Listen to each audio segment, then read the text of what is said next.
예, 어제 우리 저녁에 밤하늘을 보신 분 계시나요? 어제는 우리 월식이 있었습니다. 월식에 달이 있는데 지구 그림자에 가려서 우리가 그동안에 달을 보면은 오늘도 그런데 어떤가요? 노란 불빛이 보름달이 떠 있습니다. 그런데 어제는 월식이 있었기 때문에 보름달이 아니라 좀 이제 초승달 아니면은 원래 원이 다 보이지 않고 지구 그림자에 가려서 부분적으로만 우리가 보는 그런 현상을 보게 되었습니다. 그런 달의 모양뿐만 아니라 우리가 보통 달을 볼 때 노란색이잖아요.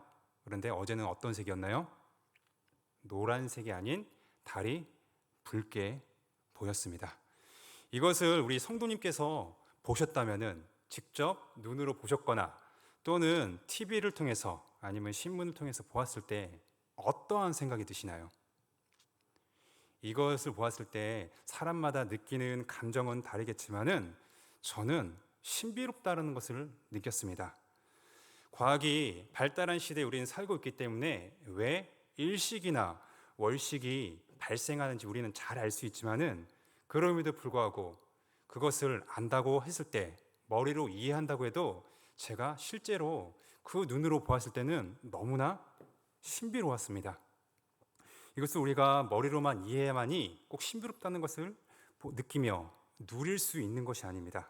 그냥 하나님께서 우리에게 주신 눈으로 보고 감탄하며 그것을 누릴 수가 있습니다.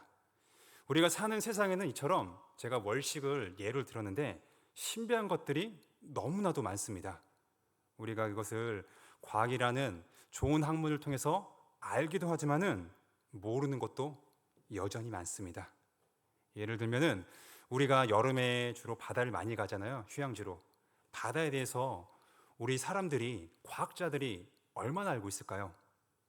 제가 아는 한 아직까지 그 바다의 신비를 다 밝혀내지 못했습니다. 뿐만 아니라 우리 몸에 있어서 가장 중요한 부분은 어딜까요? 심장이라고 생각할 수 있고 또는 어떤 분은 뇌라고 얘기하시는 분들도 계실 겁니다. 제가 알기에는 우리가 가지고 있는 이 뇌, 과학자들이 아직 밝혀내기에는 100% 중에서 약 2% 정도밖에 못 밝혀냈다고 하네요. 그만큼 우리가 신비로운 세상에서 그렇게 살고 있습니다. 이 신비에 있어서는 우리가 믿는 기독교의 종교도 이 기독교의 진리도 신비롭다고 이 얘기를 할 수 있습니다. 그 예로 죄인인 사람이 어떻게 거룩하신 하나님을 믿게 될까요? 이 죄인이 여전히 죄인인데도 불구하고 하나님께서는 우리 죄인들을 어떻게 자신의 자녀를 삼아 주실까요? 뿐만 아니라 우리가 삼위일체라고 하는 한 하나님이 세 위격을 가지신 성부, 성자, 성령 하나님이시다.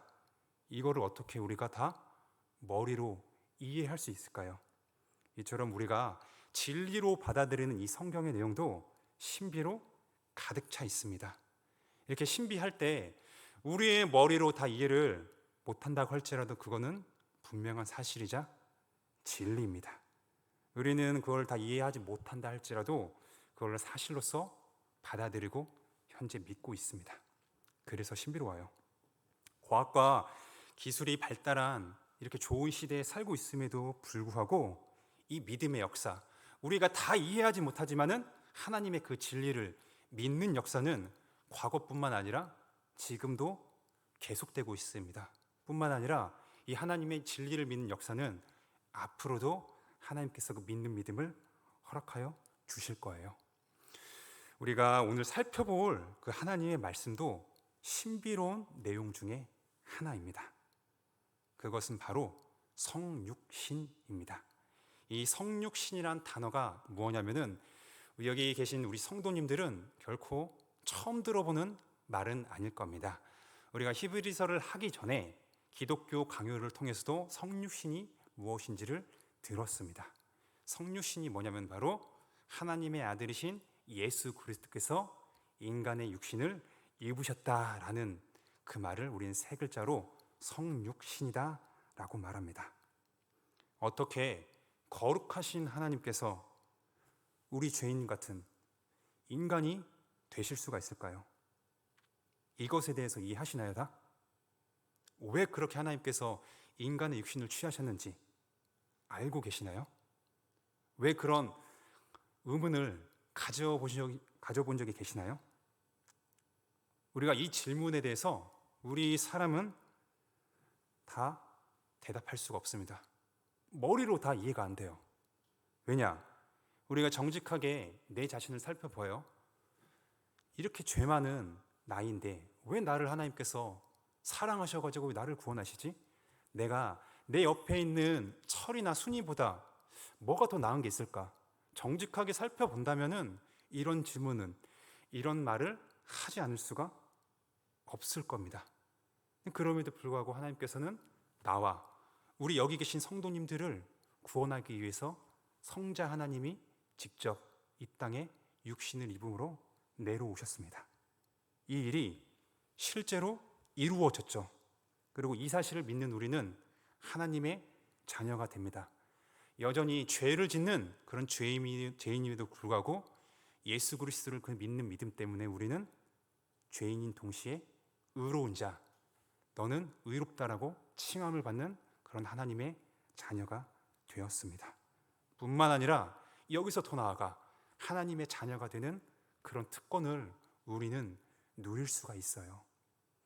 이 특권이 무엇인지 우리가 오늘 같이 읽은 히브리서 말씀을 통해서 살펴보고 이 시간에 우리가 말씀에 비춰보아 나의 상태가 어떠한지, 정말 하나님께서 나와 우리에게 허락하신 그 특권을 누리고 있는지를 다시 한번 돌아보며 우리를 구원하신, 우리를 여전히 붙드시고 도와주시는 예수님께 다시 한번 구하며 나가는 그런 시간이 되기를 소망합니다.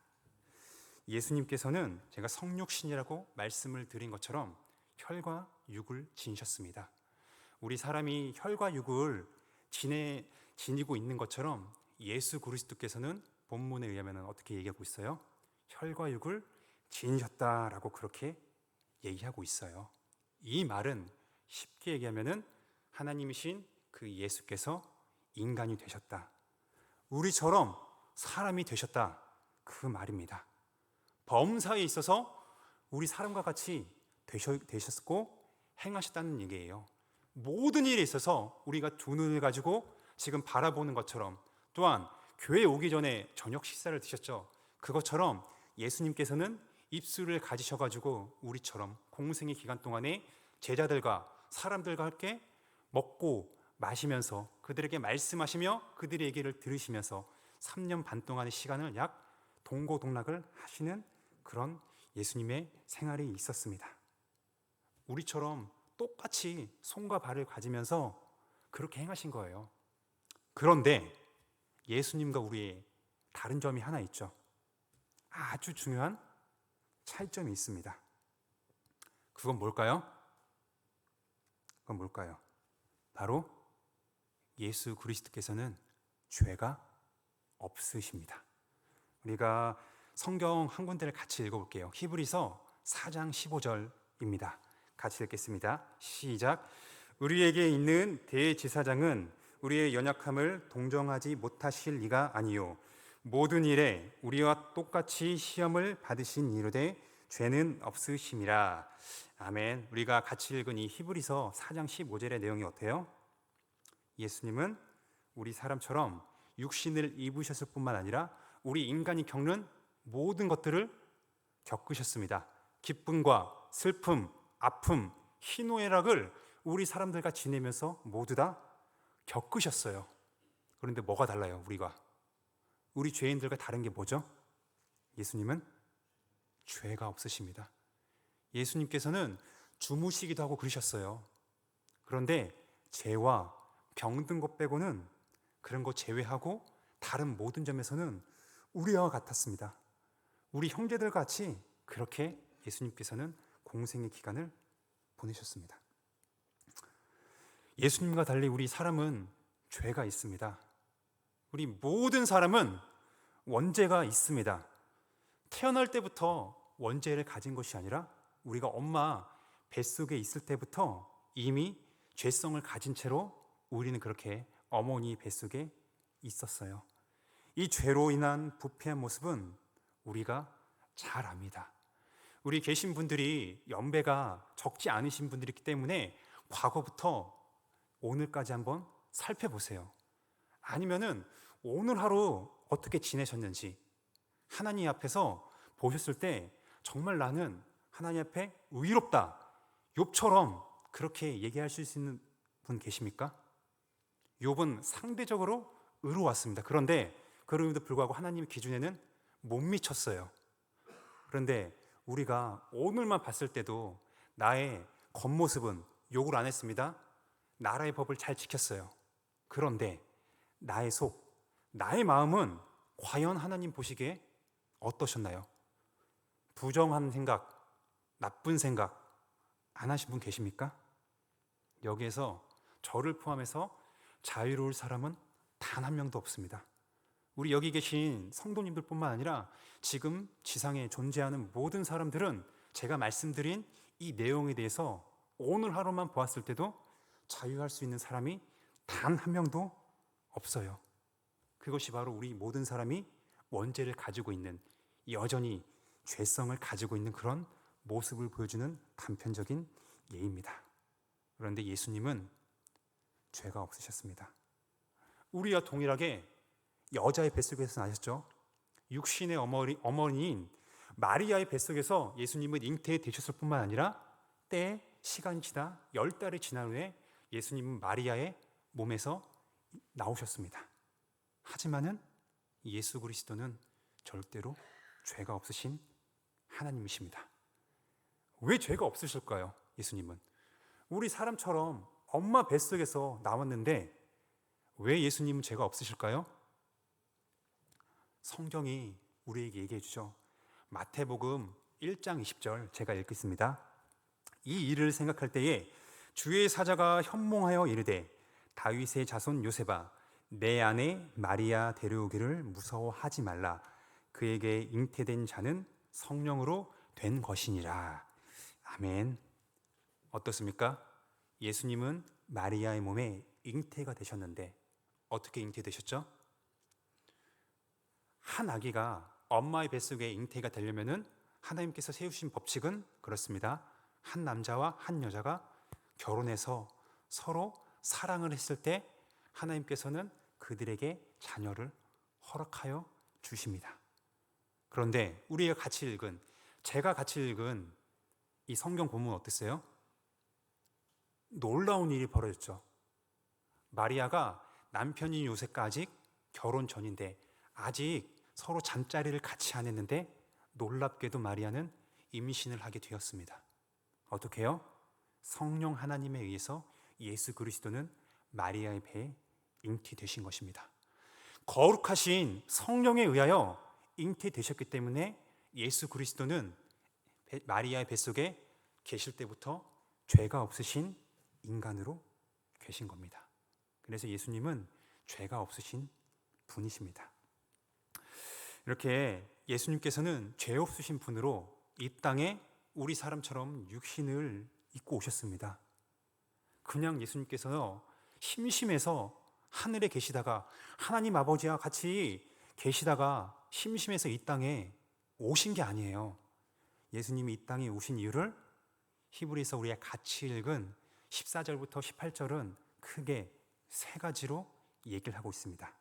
그 중에 첫 번째는 예수님께서 이 땅에 육신을 입으신 이유, 바로 대제사장이 되어 백성의 죄를 속량하시려고 그렇습니다. 제가 순서대로 안 하고 이제 17절부터 먼저 말씀드린 겁니다. 예수님께서 우리처럼 육신을 입으신 이유는 바로 17절에 얘기하죠.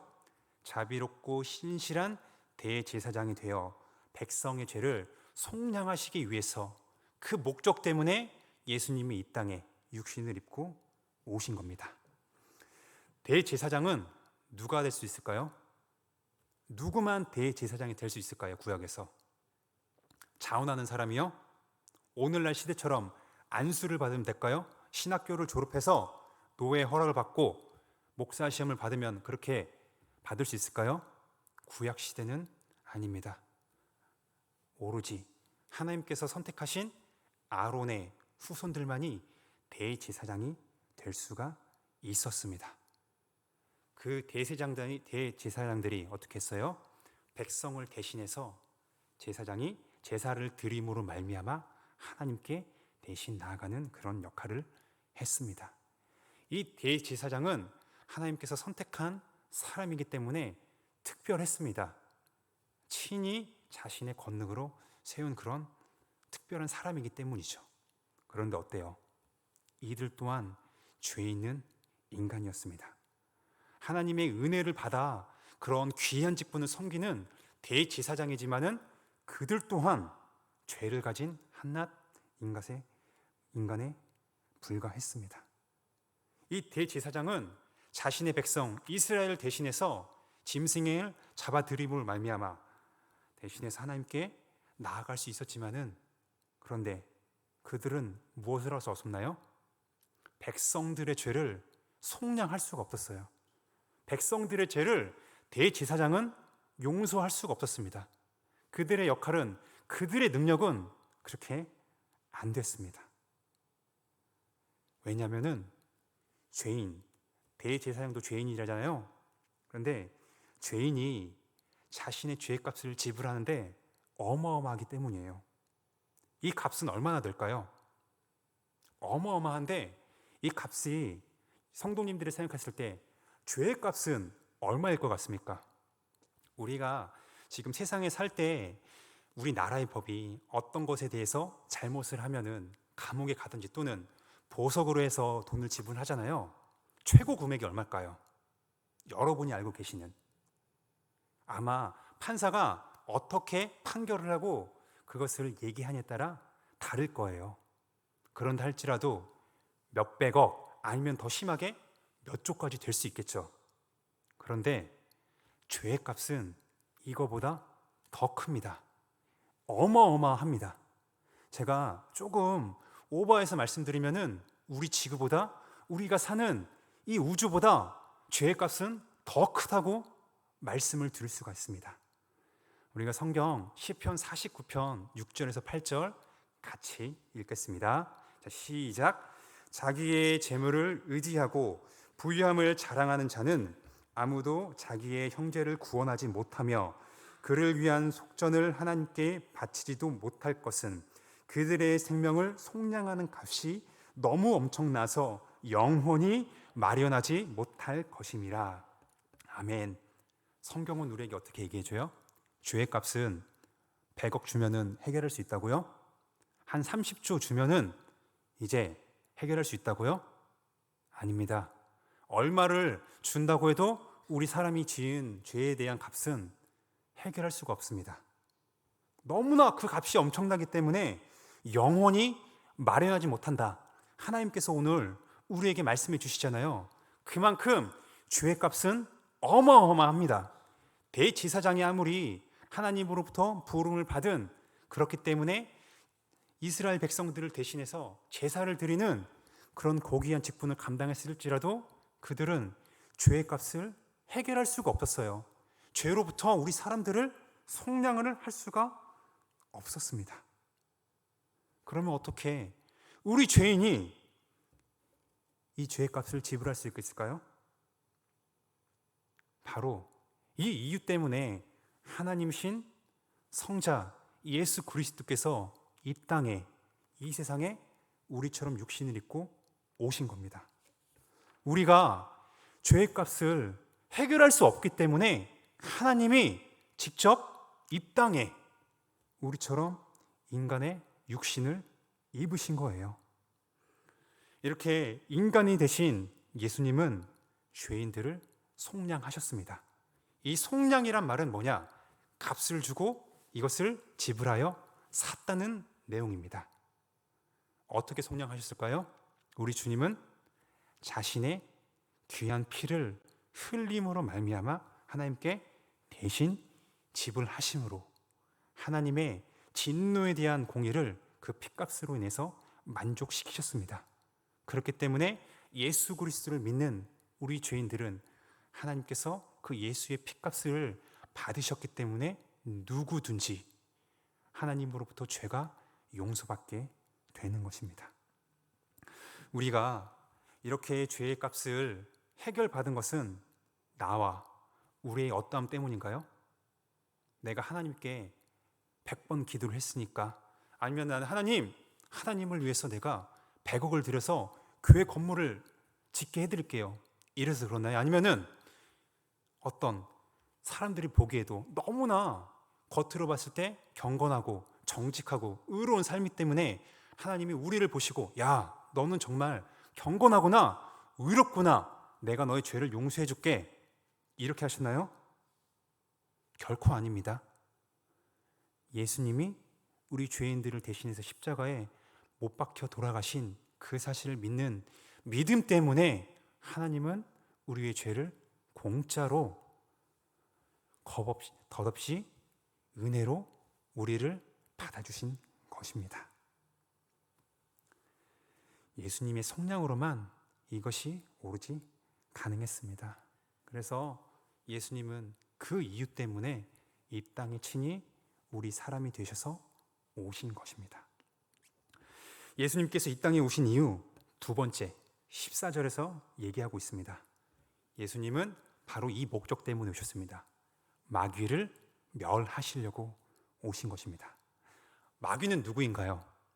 사탄이라고 하고, 또한 계시록에 의하면은 큰 뱀, 옛 용이라고도 합니다. 사탄은 대적자이죠. 우리가 죄인이기 때문에 스가랴에서 어떻게 얘기해요? 하나님, 쟤들 잘못했잖아요, 이렇게 고발하는 고발자로서 우리를 대적하는 그런 대적자입니다. 그런데 오늘 같이 읽은 14절에서는 뭐라고 얘기하고 있죠? 사탄을 정의하기로는 마귀는 죽음의 세력을 잡은 자이다 라고 그렇게 성경은 우리에게 얘기합니다. 죽음의 세력을 잡았다는 것은 바로 이런 말입니다. 우리는 예수 그리스도를 믿음으로 말미암아 구원받은 하나님의 백성입니다. 그렇죠? 그런데 우리가 예수님을 믿기 전에 우리는 어떤 모습이었나요? 어떤 모습이었죠? 골로새서나 에베소서에서는 예수님을 믿기 전, 즉 거듭나기 전에 사람의 상태에 대해서 얘기하고 있습니다. 예수 그리스도를 믿기 전에 모든 사람은 흑암의 세력 가운데 있다. 뿐만 아니라 에베소에서는 그렇죠, 허물과 죄 가운데 죽어 있다. 그래서 육체의 욕심을 따라 자신이 원하는 대로 행하였다라고 얘기를 하고 있어요.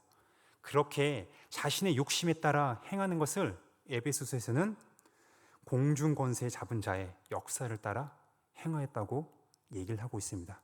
우리는 내 욕심에 따라 행한 것 같지만은, 그렇게 욕심을 따라 행한 것은 바로 눈에 보이지 않지만은 공중의 권세 잡은 자, 바로 사탄의 세력에 잡혀 있기 때문에 그렇게 움직인 거예요. 예수님을 믿기 전 모든 사람들은 다 거듭나기 전에 이와 같은 상태를 가지고 있어서 그렇게 행하게 됩니다. 우리가 그 모습을 지금도 볼 수 있습니다. 혹시 주변에 아직 예수님을 믿지 않는 사람들 보면 어때요? 자신의 욕심에 따라 허물과 죄로 죽었기 때문에 그렇게 자신의 욕심에 따라서 사는 모습을 우리는 지금도 목도할 수가 있습니다. 그래서 마귀가 이 사망의 세력을 가졌다고 얘기할 수 있는 거예요. 그런데 예수님께서는 이 죽음의 세력을 가진 마귀를 어떻게 하셨어요? 어떻게 하셨다고 성경은 얘기하고 있어요. 이 마귀를 예수 그리스도께서 멸하셨다라고 그렇게 얘기합니다. 멸하셨다라는 것을 생각했을 때 문자 그대로 보면은 어떤 내용인가요? 존재 자체를 그냥 없애버렸다, 우리는 그런 의미로 얘기하잖아요. 그런데 오늘 본문에서 예수님이 마귀를 멸하셨다는 그 내용은 어떤 의미냐면 바로 마귀의 존재 자체를 멸하셨다는 의미가 아닙니다. 사탄이 지금도 활동하고 있나요? 하고 있지 않나요? 하고 있습니다. 그런 것들을 보았을 때 뿐만 아니라 바울이 에베소서 6장에서 어떻게 얘기해요? 우리의 싸움은 혈과 육이 아니라 공중 권세 잡은 자인 사탄과의 영적 싸움이라고 하잖아요. 하나님의 허락하에 사탄은 지금도 자신이 활동을 하고 있습니다. 그렇기 때문에 예수님이 이 죽음의 세력을 가진 마귀를 멸했다는 그 말은 마귀의 존재 자체를 예수님께서 없애버리셨다, 그 말이 아니라 마귀의 힘을 못 쓰도록, 마귀의 그 강력한 힘을 무디게 해서 힘을 못 쓰도록 하게 만드셨다는 그런 내용이에요. 이 사막의 세력을 가진 이 마귀의 지혜가 이제는 힘이 없어서 박탈되었습니다. 그렇기 때문에 예수 그리스도를 믿는 우리는 어떻게 돼요? 최후의 심판 때에 영원한 죽음으로 가지 않고 영원한 비참으로 떨어지지 않고 예수님으로 말미암아 영생을 받게 되는 거예요. 마귀가 그래서 예수님을 믿는 우리들에게 자신이 사망의 세력을 잃었기 때문에 우리를 어찌할 수가 없는 것입니다. 우리 사람이 어떤 것을 멸하려고 할 때, 마귀를 멸할 때 강력한 무기로 우리는 그 영적인 존재를 무너뜨릴 수 없습니다. 지금 시대가 아무리 최첨단 시대에 강력한 핵무기를 가지고 있다 할지라도, 핵 100발을 마귀한테 쏜다고 할지라도 마귀는 결코 무너지거나 멸할 수 없습니다. 오직 마귀보다 더 강하신 하나님이신 그 예수 그리스도만이 마귀를 멸하실 수 있는 그런 분입니다. 그런데 예수님께서 이 마귀를 멸하실 때 멸하신 방법은 좀 특이해요. 우리가 보통 어떤 것을 멸할 때, 싸울 때 나의 어떤 가지고 있는 강력한 무기를 가지고 싸우잖아요. 그렇게 함으로써 나의 상대방, 나의 적을 무찌릅니다. 예수님께서 그런 어떤 무기를 사용하셨나요? 아니죠. 바로 특이하게도 자신의 죽음을 통해서 예수님은 죽음의 세력을 가진 마귀를 멸하셨습니다. 자신이 십자가의 죽으심으로 말미암아 이 죽음의 세력을 가진 강력한 사탄의 세력을 멸하셨습니다. 예수 그리스도의 죽음은 얼핏 보면은 마귀가 승리한 것처럼 보였어요. 하나님의 아들이 오셔가지고 여러 가지 기적을 행하셨는데 결국 비참하게 십자가에 못 박혀 돌아가셨잖아요. 마귀가 자신이 이긴 것처럼 그렇게 좋아했습니다. 그런데 3일 만에 우리 주님은 어떻게 되셨어요? 이 죽음에서 다시 부활하셨습니다. 이 죽음에서 극복하셨기 때문에, 죽음을 이기셨기 때문에 이 죽음을 통하여 예수님은 죽음의 세력을 물리치시는 그런 놀라운 일들을 행하신 겁니다. 이에 마귀는 더 이상 할 수 있는 것이 아닙니다. 최후의 심판 전까지 마귀는 우리 예수 그리스도의 백성들을 괴롭히기 위해서 어떻게든 넘어뜨리고 흔들기 위해서 최후의 발악을 할 거예요. 하지만은 이 마귀가 우리를 어떻게 할 수는 없습니다. 흔들 수는 있습니다. 하지만은 무너뜨릴 수는 없습니다. 왜 그럴까요? 이미 예수 그리스도께서 이 마귀의 세력을 멸하셨기 때문에, 자신의 십자가 죽음으로 말미암아 이 죽음의 강력한 세력을 가진 이 마귀를 이미 힘을 무력화시켰기 때문에 예수 그리스도의 백성인 우리들은 안전할 수가 있습니다. 넘어지고 흔들릴 수는 있지만은 우리는 결코 무너지지 않습니다. 예수님이 계시기 때문이에요. 이제 세 번째로 예수님께서 이 땅에 육신을 입고 오신 이유, 15절에서 얘기합니다. 종노릇하는 모든 자들을 놓아주기 위해서, 종노릇하고 있는 모든 자들을 풀어주기 위해서 예수님께서는 친히 이 땅에 오신 겁니다. 모든 사람들이 어디에 종노릇을 하고 있을까요?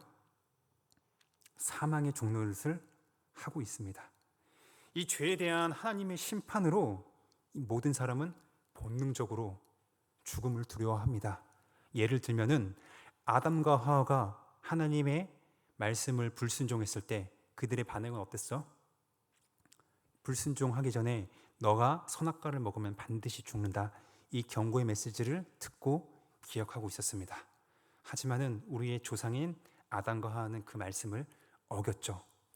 어긴 후에 그들이 보인 반응은 부끄러워했을 뿐만 아니라 하나님께 나아갔나요? 아닙니다. 하나님을 두려워했습니다. 자신이 하나님의 말씀을 불순종했을 때 죽을 거라는 그 사실을 알고 기억했기 때문에 거룩하신 하나님이 왔을 때 우리는 죽는구나 라는 사실을 기억하고 있기 때문에 하나님이 그들에게 다가오셔도 그들은 하나님을 피했습니다. 하나님이 두려웠습니다. 왜냐? 죽음이 두렵기 때문이죠. 이 아담과 하와의 죽음을 두려워하는 반응은 모든 사람들에게 있습니다. 아무리 돈이 많다고 해도, 지금 똑똑하다고 해도, 아니면은 육체적인 건강이 많다고 해도 모든 사람들은 언젠가 죽을 뿐만 아니라 죽음에 대해서 두려워합니다. 우리 여기 계신 우리 성도님들은 이제 연배가 점점 드시기 때문에 장례식장을 많이 가보시잖아요. 그때 어때요? 많은 사람들을 이제 보셨을 텐데 그들이 죽음을 대하는 태도가 크게는 두 가지겠지만은, 불신자들은 아무리 자신이 살아 생전에 떵떵거리고 그랬어도 죽음에 대해서 두려워합니다. 이처럼 모든 사람은 본능적으로 죽음에 대해 두려워하고 있어요. 하지만은 예수 그리스도께서 오심으로 말미암아 자신의 죽으심을 통하여 자신이 직접 그 죽음에서 죽었다가 살아나셔서 사망을 이기신 분이기 때문에 그분을 믿는 우리들은 어때요? 죽음을 두려워하지 않습니다. 언젠가는 우리도 죽게 되잖아요. 하지만은 신자들이 죽을 때 어때요? 아이고 하나님, 저 죽이지 말아주세요 이러나요? 그 죽음을 받아들이면서 하나님 감사합니다. 불신자와는 다른 모습을 분명히 보셨을 겁니다. 왜냐? 우리 신자들은 육신의 죽음을 맞는다고 해도 거기에서 끝이 아니라 우리는 어디로 가게 되죠? 살아계신 하나님 곁으로 가기 때문에 비록 이 땅에 살고 있는 우리 가족과 교회 사람들과 헤어지는 것은 너무나 슬프죠. 하지만은 반면에 우리는 죽음을 두려워하지 않고 기쁘게, 불신자와는 대조적으로 다른 모습으로 우리는 그렇게 하나님께 갈 수가 있습니다. 이렇게 사망에서 노임을 받는 자들, 사망의 종로를 타고 있는 여기에서 노임을 받는 사람들은 누구일까요? 이 지구상에 존재하는 모든 사람들일까요? 모든 사람은 예수 그리스도의 죽으심으로 말미암아 모든 사람들이 이제는 이 사망의 노임에서 자유로울 수 있을까요? 아닙니다. 성경은 어떻게 얘기하고 있어요? 아브라함의 자손이라고 얘기하고 있죠. 아브라함의 자손들이, 예수님께서는 그들의 사망의 종로를 타고 있는 그 아브라함의 자손들을 놓아주기 위해서 오셨다라고 그렇게 얘기를 합니다. 그럼 아브라함의 자손은 누구일까요? 지금 현재 팔레스타인 땅에 살고 있는 이스라엘 사람들을 말하는 걸까요? 육적으로 보면 맞죠. 그들은 아브라함의 자손들이잖아요. 그런데 그들이 아닙니다. 바로 아브라함의 영적 자손들입니다. 아브라함의 영적 자손들만이 이 사망의 종노릇에서 벗어나 이제 예수 그리스도로 말미암아 자유함을 누리게 되는 겁니다. 남녀노소 할 것 없이 예수님을 구주로 믿는 사람들은, 이 모든 사람들이 다 아브라함의 영적 자손이에요. 예수님을 믿는 우리가 아브라함의 영적 자손이 되어서 우리는 더 이상 사망의 지배를 받지 않고 죽음을 두려워하지 않을 수가 있는 겁니다. 이렇게 예수 그리스도의 오심의 세 가지 이유를 살펴보았는데, 이제는 우리가, 예수님을 믿는 우리가 이 구원받는 것으로 끝난 것이 아니라, 구원받았으니까 이제 나는 천국행 가는 티켓을 받았다, 프리패스다 라는 것이 아니라, 우리가 현재 살아감에 있어서 예수님으로 말미암아 받은 특권이 있습니다. 그 두 가지를 얘기하고 있죠. 첫 번째는 예수님을 믿는 우리에게 예수님께서 어떻게 해주시나요? 붙들어 주십니다. 우리 구원의 대장이신 그 예수 그리스도께서 우리를 자신의 강하고 능하신 손으로 붙들어 주십니다. 예수님은 천사들을 붙들어 주시는 것이 아니라 우리를 붙들어 주세요. 천사는 어떤 존재인가요? 성경에서 우리가 보다시피 천사는 우리보다 뛰어난 하나님의 피조된 존재입니다. 천사는 힘이 세죠? 우리 사람보다 영특합니다. 뿐만 아니라 천사는 기적을 일으킬 수 있죠. 그리고 우리 사람보다 시공간의 제약을 받지 않습니다. 여러모로 봤을 때 천사는 뛰어납니다. 그런데 예수님은 그런 천사를 붙들어 주시지 않습니다. 누굴 붙들어 주세요? 아브라함의 영적 자손이신 우리를 붙들어 주세요. 예수님을 믿는 우리를 붙들어 주신다는 그 말이에요. 왜 그럴까요? 우리가 천사보다 연약했기 때문에 예수님은 우리를 불쌍히 여기셔서 너희는 천사보다 연약하니까 내가 붙들어 줄게, 이런 이유일까요? 아닙니다. 예수 그리스도께서는 우리를 사랑하시기 때문에 여전히 예수님은 이제 구속사역을 마치시고 현재 보좌 우편, 하나님의 우편에 계시지만은 그분이 거기에 계시지만 여전히 지상에 살고 있는 우리 하나님의 자녀들을 자신의 능하신 손으로 붙들어 주고 계십니다. 지금도 말이에요. 우리 여기 계신 우리 성도님들 또는 인터넷으로 지금 이 말씀을 듣고 계신 우리 성도님들은 이 사실을 지금 알고 계시나요? 예수 그리스도가 우리 눈에 지금 보이진 않습니다. 그렇죠. 하늘로 올라가셨잖아요. 더 이상 우리 눈에 보이진 않으시는데, 그런데 이분이 여전히 살아계셔서 나와 우리 교회를 자신의 능하신 손으로 붙들고 계신다. 이 사실을 알고 있어요? 알고 계시나요, 정말? 또는 이거를 경험하셨어요? 예수님이 나와 함께 계셔서 나를 붙들어 주시는구나. 이거를 경험하셨어요? 경험하고 계신가요? 예수님을 믿는 것은 우리가 단순히 구원받은 것으로 끝나지 않아요. 너 이제 예수 믿으니까 지옥 안 가, 천국행 확정, 이것으로 끝나지 않습니다. 살아계신 예수님이 지금도 나와 우리 교회를 자신의 능하신 손으로 붙들어 주십니다. 그것이 우리 예수 그리스도를 믿는 자의 특권 중에 하나예요. 두 번째, 예수님을 믿는 우리의 특권이 뭐죠? 예수님은 시험을 받는 우리를 도와주십니다. 그냥 도와준다고 했을 때 말로 야, 너 힘드니까 내가 위로해 줄게, 이 말이 아니에요. 실제적으로 예수님은 우리를 도와주십니다. 왜 그럴까요? 예수 그리스도 자신이 직접 이 땅에 계실 때 친히 고난을 당하셨잖아요. 그냥 십자가의 그 한 번의 고난이 아닙니다. 이 세상을 지으신 왕이신 그분이 이 땅에 오셨을 때 그분의 백성인 이스라엘은 어떻게 되었어요? 아, 구약에 예언됐던 왕이 드디어 오셨구나. 메시아 그리스도께서 이제 오셨네. 환영합니다. 기다리고 있었습니다. 영접했나요? 아니죠. 요한이 우리에게 얘기해 주잖아요. 자기 땅에 왔는데 그 백성은 예수 그리스도를 영접하지 아니하였다. 그렇게 얘기하잖아요. 얼마나 수모겠어요. 우리가 예를 들면은 집에 갔는데 가족들이 나를 반겨주지 않아요. 그러면 기분이 좋을까요? 안 좋을까요? 좋을 사람은 한 분도 없습니다. 그런데 심지어 이 세상을 지으신 왕이신 그 예수 그리스도께서 이 땅에 오셨는데 자신의 백성들은 그거를 예수님을 받아들이지 않았습니다. 오히려 더 예수님을 미워하였고 결국에는 십자가에 못 박혀 죽게 했습니다. 예수님은 우리처럼 육신을 입고 계시면서 여러 가지 산전수전 다 겪으셨습니다. 기뻐하기도 하셨지만은 슬퍼서 눈물을 흘리기도 하셨고 화를 내기도 하셨습니다.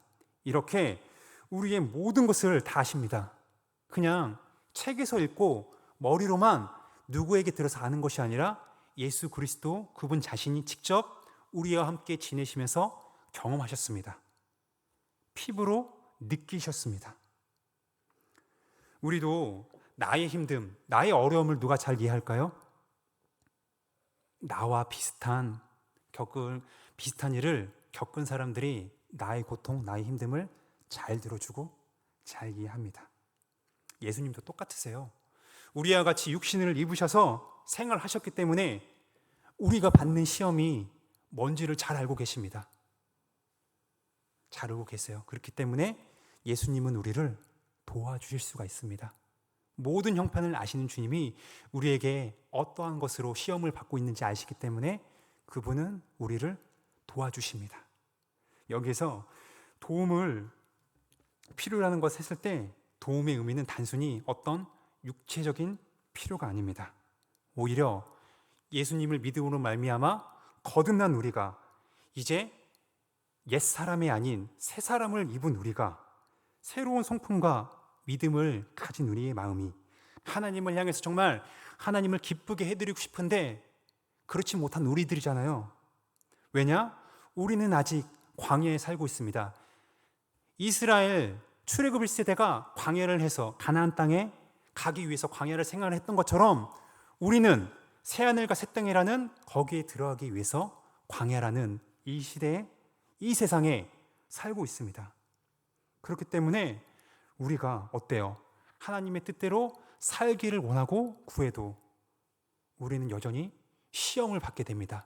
나의 의지와는 다르게 여전히 죄성을 가지고 있을 뿐만 아니라 사탄이 우리를 괴롭히잖아요. 그럴 때 우리는 그런 도움을 필요로 합니다. 우리 스스로 우리가 그런 유혹들을, 시험들을 이겨낼 수가 있나요? 단 한 명도 없습니다. 본문에 히브리서 수신자뿐만 아니라 우리 여기 계신 누구도 나는 힘이 있기 때문에, 똑똑하기 때문에, 신앙생활을 이제 오래 했으니까 예수님의 도움이 필요 없어! 라고 할 수 있는 사람이 단 한 명도 없습니다. 우리 모두는 다 예수님의 도우심을 필요로 하는 그런 연약한 존재입니다. 시험을 당할 때 우리 성도님들은 무엇을 바라보시나요? 예수님의 도우심을 바라보며 나아가고 계시나요? 이분이 정말 나와 우리의 진정한 도우심임을 알고 바라며 구하고 계시나요? 우리는 그렇지 못할 때가 많아요. 왜냐하면 예수님은 우리는 지금 보이지 않으시잖아요. 예수님보다 내가 겪고 있는 그런 시험과 환난, 그 환경이 더 커 보이기 때문에 예수님을 구하지 못할 때가 너무나 많습니다.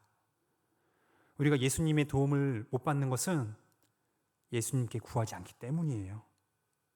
우리가 예수 그리스도께서 지금도 우리를 도와주실 수 있는 그 분이라는 것을 기억합시다. 성경은 히브리서 수신자뿐만 아니라 오늘 동일하게 우리에게도 얘기해요. 너희가 지금 환난과 시험을 겪고 있냐? 그러면은 다른 것을 보지 마. 환경이 비록 커 보인다 할지라도 그것에만 눈을 고정하지 말고 나를 보라. 예수 그리스도를 보라. 하나님이신 그분이 친히 육신을 입고 이 땅에 와서 너희를 구원하지 않았냐? 우리를 구원했잖아. 그분이 여전히 살아계셔서 우리를 붙들어 주시고 우리를 도와주실 수 있다. 그것을 기억해라. 라고 히브리서의 저자는 오늘 동일하게 우리에게 얘기를 해주고 있습니다. 여러분은 어떠신가요? 여러분은 예수 그리스도를 믿고 구원받은 그 이후의 삶 평안하신가요? 구원받았으니까 평안한가요? 늘 평안하세요? 시험이 없으신가요? 아닙니다. 우리는 지금뿐만 아니라 앞으로도 고난과 시험은 반드시 있을 것입니다. 우리의 주님인 예수님이 친히 고난을 받으셨잖아요. 뿐만 아니라 바울이 뭐라고 해요? 1차 전도 여행 때 하나님 나라에 들어가려면은 많은 환난을 겪을 거다. 이미 얘기했어요. 시험을 받을 때 우리의 반응은 주로 낙담하고 불평불만하고 힘들어할 것입니다. 어렵잖아요. 정말 힘들잖아요. 죽을 것 같기 때문에 정말 낙담하고 다 포기하고 싶은 그런 심정일 거예요. 이럴 때 우리는 연약해서 흔들리고 넘어질 수는 있습니다. 그러나 흔들릴지언정 우리는 다시 일어설 수 있어요. 왜 그렇죠? 눈에 보이지 않지만 살아계신 예수 그리스도께서 우리를 자신의 능하신 손으로 친히 붙잡아 주시며 도와주시기 때문입니다. 그렇기 때문에 우리는 두려워하지 않을 수가 있어요. 우리가 이 지금 들은 말씀을요, 그냥 머리의 지식, 좋은 얘기 들었다, 이걸로 끝나지 말고요, 이것을 실제로 경험하길 원합니다. 경험하여 주님이 여전히 살아계셔서 나와 우리 교회와 함께 하시는구나. 그렇기 때문에 우리는 흔들리지 않을 수 있구나. 믿음의 경주를 앞으로도 우리는 잘할 수 있구나. 라고 그렇게 확신하며 나가길 소망합니다. 저와 우리 한강교회 식구들이 그렇게 되길 소망해요. 그래서 우리를 구원하신 그 하나님께 예수 그리스도로 말미암아 성령 안에서 우리가 다 같이 예배하며 찬양하며 감사드리는 저와 우리 한강교회 성도님들이 되기를 소망합니다. 기도하겠습니다. 지금도 살아계셔서 보좌 우편에 계신 예수님, 예수님은 2000년 전에 육신을 입고 이 땅에 오셨습니다. 죄와 사망의 그 세력으로 인하여 우리가 죽어 있는 그 강력한 힘에 매여 있는 우리를 구원하시기 위해서 예수님은 하나님의 보내심을 받아 이 땅에 오셨습니다. 그래서 그 예수님의 십자가의 죽으심으로 말미암아 그 사실을 믿는 모든 사람들은 우리가 이제 죄와 사망의 지배로부터 더 이상 노움을 받지 않고 자유하게 되었습니다. 이런 놀라운 구원을 허락하신 것으로 끝나지 않고 하나님의 자녀가 이 땅에 살 때 믿음의 경주를 하고 있는 우리들에게 하나님은 또한 놀라운 특권을 허락하여 주셨습니다. 그것은 바로 예수 그리스도께서 여전히 자신의 능하신 손으로 우리를 붙잡아 주실 뿐만 아니라 그분이 우리를 도와주신다는 그 사실을 우리는 다시 한번 들었습니다.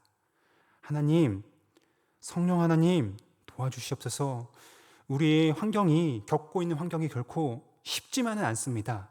하지만은 하나님의 말씀은 더욱더 강력하고 이 환경을 넘어서는 그런 큰 힘이잖아요.